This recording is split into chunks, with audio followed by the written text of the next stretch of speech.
Assalamualaikum warahmatullahi wabarakatuh. Alhamdulillahirrabbilalamin. Puji syukur kita panjatkan kehadirat Allah Subhanahu wa Ta'ala, yang mana berkat rahmat, taufik, dan hidayahnya lah kita semua masih diberikan kesempatan untuk bertemu dengan bulan Ramadan tahun ini. Sholawat serta salam tak lupa selalu tercurahkan kepada junjungan kita Nabi besar Muhammad Sallallahu Alaihi Wasallam, yang telah membawa kita dari alam kegelapan menuju alam yang terang benderang, minaz zulumati ilan nur. Hadirin yang dirahmati oleh Allah, pada kesempatan kali ini izinkan saya untuk menyampaikan kultum tentang sholat tarawih. Sholat tarawih merupakan sholat sunnah yang dikerjakan oleh seorang muslim dan muslimah untuk menghidupkan malam-malam di bulan suci Ramadan. Sholat ini dikerjakan setelah sholat isya dan sebelum sholat witir. Berdasarkan dari hadis yang disampaikan oleh Rasulullah SAW, sholat ini memiliki beberapa keutamaan.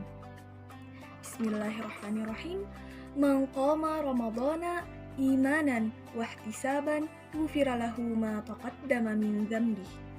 Yang artinya, barang siapa ibadah tarawih di bulan Ramadan seraya beriman dan ikhlas, maka diampuni baginya dosa yang telah lampau. Hadis riwayat Al-Bukhari, Muslim, dan lainnya. Pada hadis lain disebutkan, dari Abi Hurairah radhiyallahu an, Rasulullah membuat orang lain merasa senang untuk menghidupkan bulan Ramadan dengan anjuran yang tidak keras. Beliau berkata, barang siapa yang melakukan ibadah sholat tarawih di bulan Ramadan hanya karena iman dan mengharapkan ridha dari Allah, maka baginya diampuni dosa-dosanya yang telah lewat. Hadis riwayat Muslim. Para ulama sepakat bahwa redaksi qoma ramadhana dalam hadis tersebut mengacu pada makna sholat tarawih. Rasulullah SAW mengerjakan sholat tarawih tidak selalu di masjid, melainkan kadang di rumah. Hal ini beliau lakukan karena dikhawatirkan umat muslim akan menganggap sholat tarawih adalah wajib, dan hal ini akan memberatkan, sebagaimana dijelaskan dalam hadis yang artinya, dari Aisyah Ummul Mukminin radhiyallahu anha, sesungguhnya Rasulullah pada suatu malam sholat di masjid, lalu banyak orang mengikuti beliau. Pada hari ketiga atau keempat, jamaah sudah berkumpul menunggu Nabi, tapi Rasulullah SAW justru tidak keluar menemui mereka. Pada pagi harinya beliau bersabda, "Sungguh aku lihat apa yang kalian perbuat tadi malam, tapi aku tidak datang ke masjid karena aku takut sekali bila sholat ini diwajibkan pada kalian." Sayyidah Aisyah berkata, hal itu terjadi pada bulan Ramadan. Hadis riwayat Bukhari dan Muslim.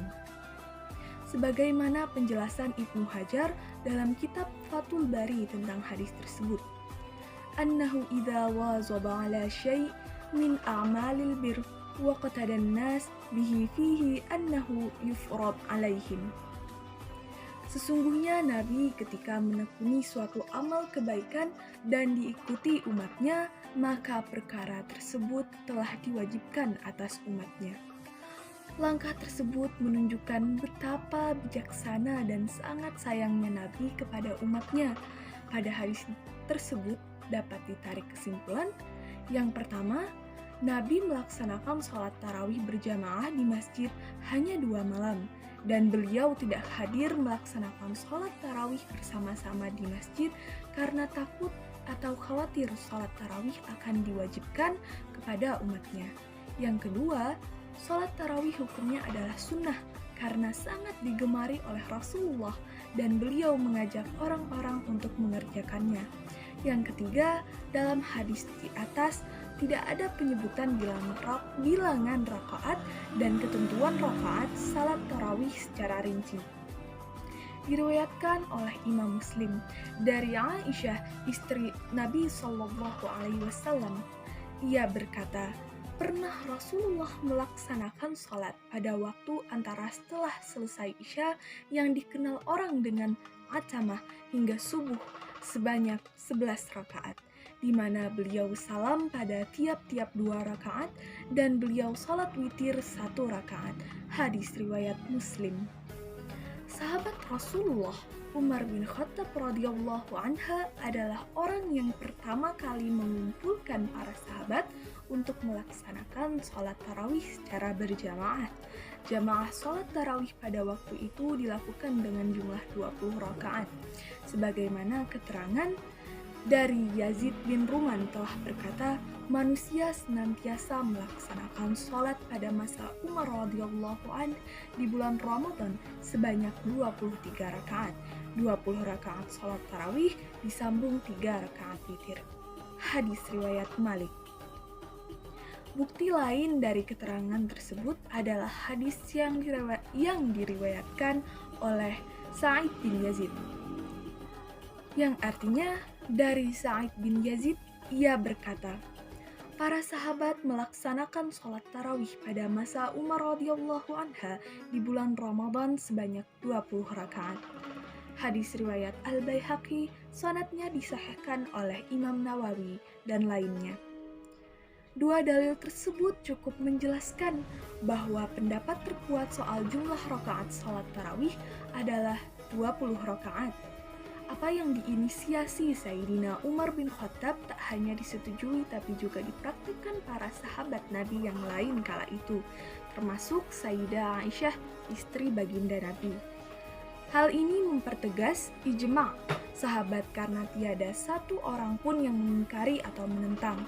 Tak heran bila para ulama 4 mazhab atau mazhab lainnya pun mayoritas memilih pendapat ini. Inisiatif Sayyidina Umar yang kemudian diikuti para sahabat dan ulama setelahnya adalah sangat wajar bila kita menengok sabda Nabi, anna Rasulullah qala innallaha ja'ala al-haqqa ala lisani umara wa qalbi, yang artinya sesungguhnya Allah telah menjadikan kebenaran melalui lisan dan hati Umar. Hadis riwayat Tirmizi.